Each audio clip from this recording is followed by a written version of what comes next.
think that most people are unaware of the Viking society, its rituals, and its virtues.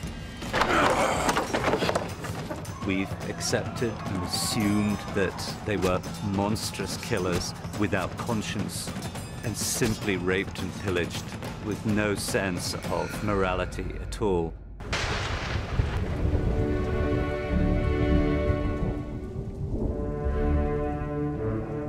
To some extent, this is because their history wasn't written by themselves, it was written later by Christian monks. There was a huge attempt to obliterate pagan history when all the Scandinavian countries were finally Christianized. A lot of people in Viking times were traders. They were just trying to make their way in a landscape which was harsh and uninhabitable.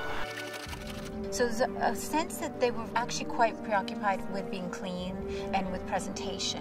They did find that people were buried with toiletries, basically, that they had combs, and men would travel with a change of clothes. Yeah, they were quite advanced, socially. They had laws about everything.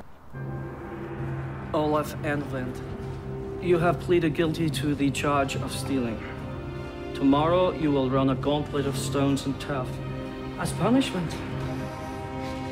It's lot. They had a much more democratic society than we perhaps imagined. Societies at that time in France, in England, were hierarchical, very stratified.